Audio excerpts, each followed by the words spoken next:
अस्सलाम वालेकुम dear friend, कैसे हैं आप सब। अल्लाह ताला से उम्मीद है आप सब ठीक होंगे, मैं भी ठीक हूँ और आप सबकी खैरियत के लिए अल्लाह पाक से बहुत सारी दुआएं मांगते हैं। तो आज जो हम चीज़ बना रहे हैं ये बहुत डिफरेंट, बहुत यूनिक रेसिपी है और इसके लिए मेरा पक्का 100% दावा है कि ये किसी ने नहीं बनाई।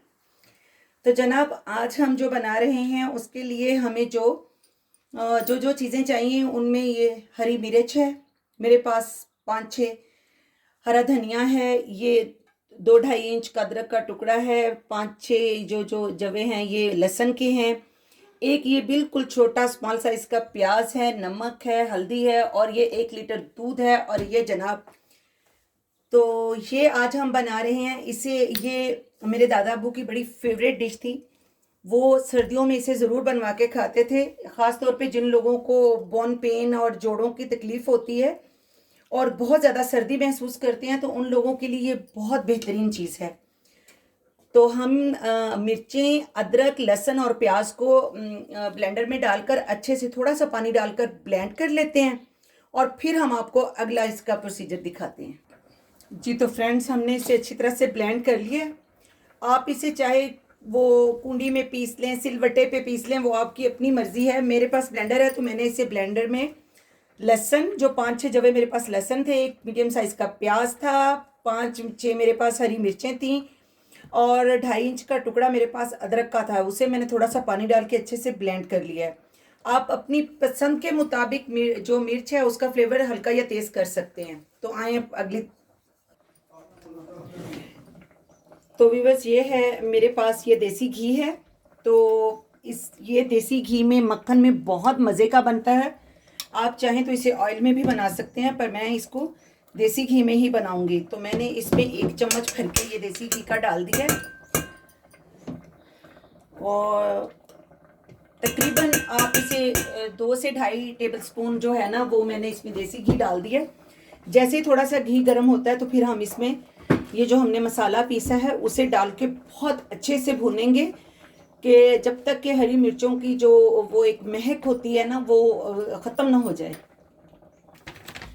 तो फ्रेंड्स, ऑयल हमारा जो हमने घी डाला था वो बड़ा अच्छा सा, ये देखें, गर्म हो गया था। तो मैंने उसमें ये सारा, अब मैं ये मसाला इसमें ऐड कर दूंगी और फिर मैं इसे खूब अच्छे से इसे भूनूंगी। इसे भूनने में तकरीबन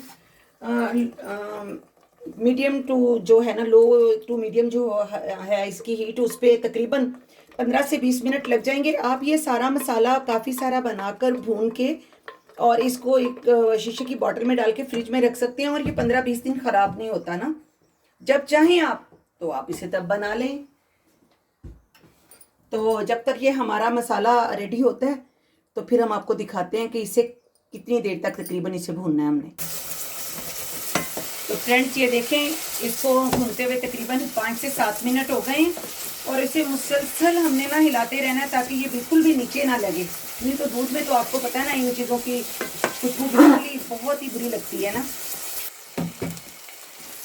तो फ्रेंड्स, ये देखें, ये हम इसे भूनते हुए 5-7 मिनट हो गए हैं।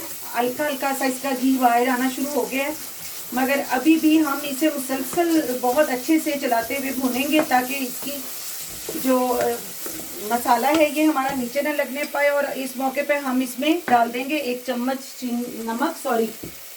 नमक आपने अपने टेस्ट के मुताबिक डालना है। आपने इसको जितना बनाना है, जाहिर है आपने उसी हिसाब से फिर इसमें नमक इस्तेमाल करना है। और इसी मौके पर अब इसमें हम जनाब डाल देते हैं हल्दी इसमें मैं डाल रही हूँ। ये मेरी जो है वो घर की पिसी हुई हल्दी है, तो मैंने इसका तकरीबन ½ टीस्पून भर के डाला है। हल्दी बहुत अच्छी होती है। जब हम बना ही ये मिर्चें भुन रही हैं तो जाहिर है गले में खराश भी हो रही है। तो अब मैं इसको जो है ना मुसलसल भून लूँगी। इसमें मैंने हल्दी भी डाल दी है। तो ये मेरा स्टील का बर्तन है तो नीचे लग रहा है, तो मुझे मेरा ख्याल है बर्तन चेंज करना चाहिए। जी तो फ्रेंड्स, देख लें, ये तकरीबन 15 से 20 मिनट लगे हैं हमें इसको इतने अच्छे से भूनने में। ये देखें, अब आप इसमें कितना अच्छा, ये मैं क्लोज करके दिखा रही हूँ, इसका सारा घी ऊपर आ गया। अब इस चूल्हे का तो फ्लेम हम कर देते हैं बंद और इधर वाले चूल्हे को हम कर लेते हैं अपने को ऑन। तो ये जो हमने बनाया हुआ है, अब मैं अपनी पसंद के हिसाब से इसमें जितना मुझे बनाना है ना, मैं उतना मटेरियल इसमें ऐड कर लूँगी। मैंने तकरीबन 2.5 टेबल स्पून इसमें से ले लिए हैं और अब हम इसमें दूध ऐड कर देंगे।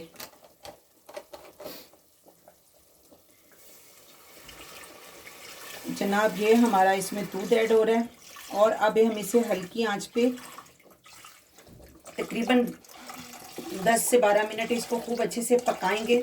वैसे तो मैंने डब्बे का दूध यूज़ किया, ये तो होता ही गाढ़ा है, आप घर का दूध भी इस्तेमाल कर सकते हैं, पर मैं तो इसमें डब्बे का दूध इस्तेमाल कर रही हूँ। तो अब हम इसे हल्की आंच पे पकने के लिए छोड़ देते हैं और 5 मिनट बाद फिर मिलते हैं। तो फ्रेंड्स, हमारा जो ये हमने बनाया है अदरक और दूध का सालन, ये रेडी है। अभी आपको डिश आउट करते हैं इसको और फिर आपको दिखाते हैं। जी तो फ्रेंड्स, हमारी डिश हमारी रेडी है। आपने इसे ज़रूर बनाना है और फिर आपने मुझे बताना है कि ये आपको कैसी लगी। इंशाल्लाह इससे पहले किसी ने ये वीडियो नहीं बनाई होगी, क्योंकि ये मेरी फैमिली की बड़ी ख़ास रेसिपी है और हमारी फैमिली में ये नाश्ते में बनाई जाती है, सर्दियों में ख़ास तौर पे, और ये गर्मियों में भी बड़ी स्पेशलिटी से बनाई जाती है। मैं आपको इसे गर्मियों में भी बनाकर दिखाऊंगी कि वो हम किस तरह बनाते हैं।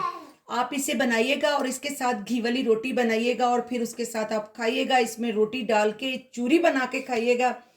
बहुत मज़े की है। और ख़ास तौर पे जिन लोगों को जॉइंट्स में पेन होता है, जिन लोगों को सर्दी बहुत ज़्यादा लगती है, इसमें अदरक है, लहसुन है और दूध है, जो कि सब चीज़ें ही हमारी हेल्थ के लिए बहुत ज़रूरी हैं। और आप, मुझे बहुत उम्मीद है इंशाल्लाह आप इसे बनाएंगे और कमेंट्स में आपने मुझे ज़रूर बताना है। अपना बहुत सा ख्याल रखिएगा। मिलते हैं अगली रेसिपी के साथ। अल्लाह हाफिज़।